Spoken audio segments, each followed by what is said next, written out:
Well, the big issue at the moment, I guess, is the review of the Renewable Energy Target, and that affects a whole range of technologies, but principally the large-scale part of the target supports wind energy and bioenergy, and to a lesser extent hydro, but wind's the largest player in that part of the target, and the smaller scale target is really about solar PV, but it also has an impact on the solar hot water market. So there's a range of technologies there, but if you really had to boil it down, small solar and big wind are the ones that are kind of the most impacted by the RET.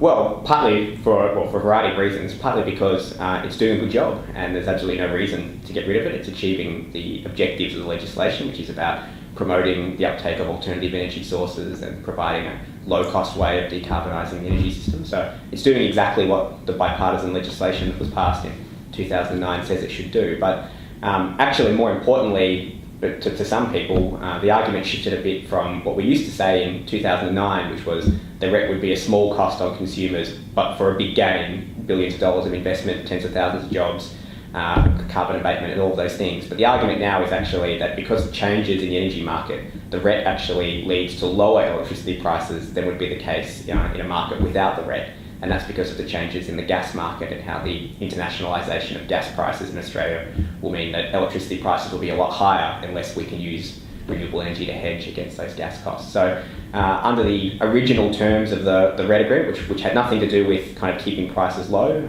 it was all about shifting the mix of energy technologies. It's doing exactly what it was meant to do, but because of changes in the energy market, which had nothing to do with the RET actually also provides a whole range of other important benefits as well.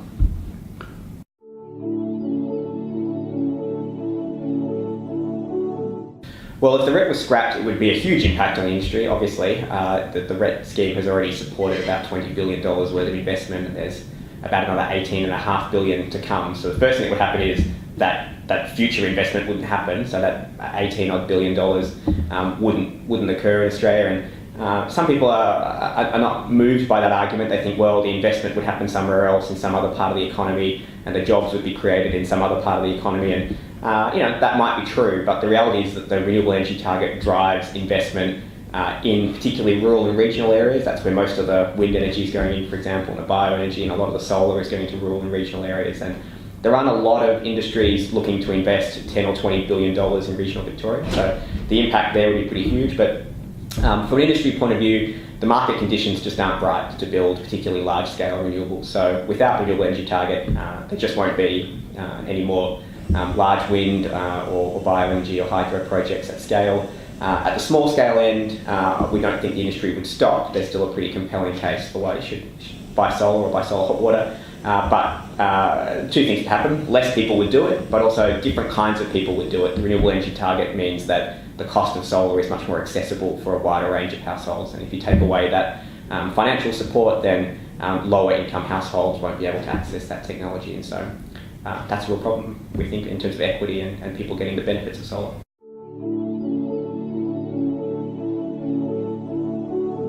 Oh, undoubtedly, and those that didn't would go offshore, particularly at the large scale sector. A lot of our members have said that they're international companies. They look at the investment climate internationally. There's a variety of countries where they can invest, and they'll do so in the places where the market conditions are best. And if Australia is no longer an attractive investment environment for those companies, they'll simply take their investments elsewhere. So some companies might close, others might just close their Australian arm and focus their investments on other places.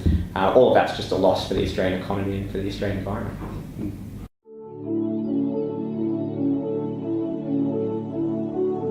Well, very hard. I mean, the economics of renewable energy are just getting better all the time, both in terms of the inherent cost of the technology, the cost to deploy a wind turbine, or the cost of solar modules. They're all coming down at different paces. So removing the RET will slow that process down, but it won't prevent it. And the comparative costs are getting better, as I say, with things like the cost of gas being the alternative cost in the market.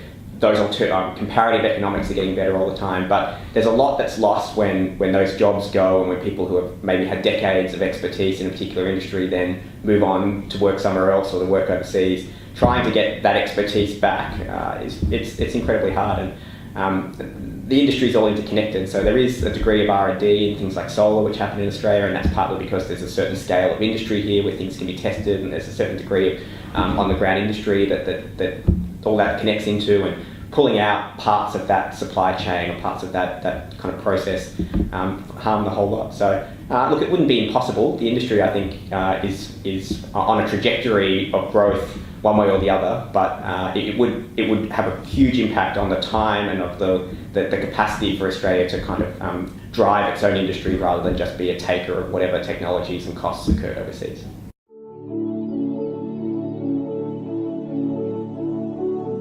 Well, I mean, to be clear, the industry doesn't want to operate in a market that's driven by government incentives or government mandates.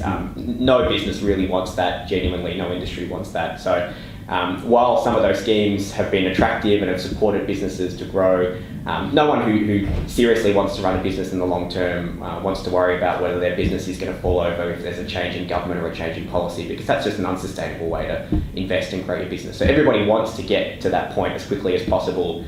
Some people seem to think the industry likes having a degree of public support, and that's really not the case. We'd much rather not have to operate in that market. But the reality is that there is no level playing field to be had in the electricity market.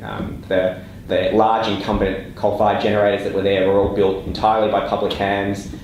They were sold onto private, in some cases they're still publicly owned. Those that were sold onto private companies weren't sold for the full cost of building and connecting their projects to the grid, whereas if you build a wind farm today, you not only have to pay the cost of the plant, you have to pay the cost of the transmission connection as well, whereas those people who bought incumbent generators didn't have to incorporate that cost. So, I mean, there is no level playing field. There's a range of direct and indirect and implied subsidies kind of across the industry. But the nice thing for the renewable sector is it seems like kind of history is on our side. The cost curves, for the technology themselves are coming down, and the comparative costs around things like gas are getting better all the time. So eventually this is what's going to happen. It's a question of whether we have an orderly transition from the market we have now to a different market structure, and government being involved in that one way or another can help shape and make that process smooth. But without it, it will still happen under its own power, just in a less coordinated way and in a less timely way.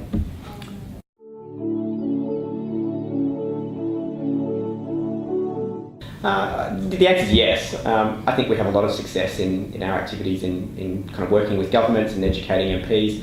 I think the reality is that the vast majority of members of Parliament, whether they're ministers or backbenchers, I mean, they want to do the right thing. They want to make decisions based on the evidence. They want to hear all the arguments.